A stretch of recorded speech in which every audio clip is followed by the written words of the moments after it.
Let's get one thing straight. Max Verstappen didn't have the fastest car at Suzuka.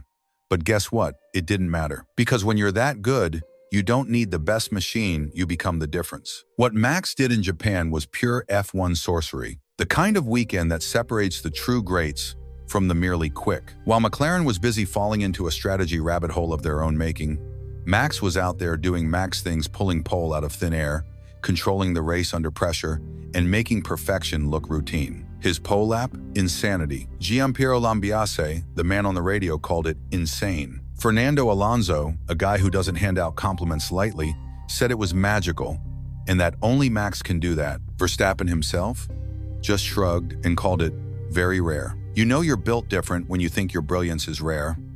The gap, just 0.012s to Lando Norris. That's how close McLaren got. And still, it felt like Max had the race won the second he kept the lead into turn 1. Because once he was in front, with overtaking almost impossible between evenly matched cars, McLaren needed to be perfect on strategy. Spoiler, they weren't. They had one chance undercut with Norris, but instead of pulling the trigger early, they played mind games with a fake radio message.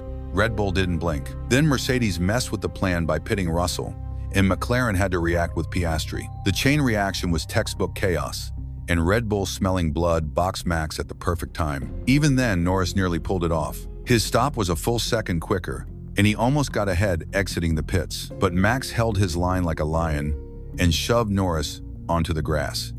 Game over. That's the difference between hoping to win and knowing how to win. Lando admitted it. Maybe we could have tried more. Yeah, maybe. But maybe McLaren needs to stop strategizing like it's still 2023. As for Stella, he claimed it's unclear whether the undercut would have worked. Let's be real, if you don't take the chance, you'll never know.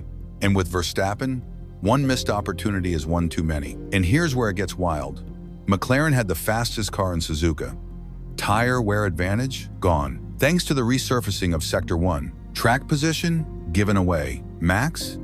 Just untouchable. Let's also not ignore the cold, uncomfortable truth for McLaren fans.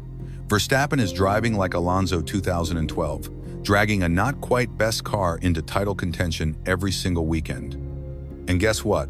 He's only 1 point behind Norris in the championship. 1 point. And if that doesn't scare McLaren, it should. Because this isn't even peak. Red Bull and Max is already breathing down their necks.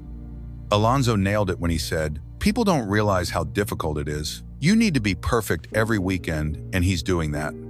He should know Stella, who engineered Alonso back in that 2012 fight, is now watching Verstappen do the same thing from the other side of the garage. So here's your wake-up call. Verstappen is still the bar. And unless McLaren finds a way to stop handing him opportunities on a silver platter, this title fight is going to look like every other one since 2021, a masterclass in dominance. Now, if you've made it this far and haven't smashed that like button, I honestly don't know what you're doing.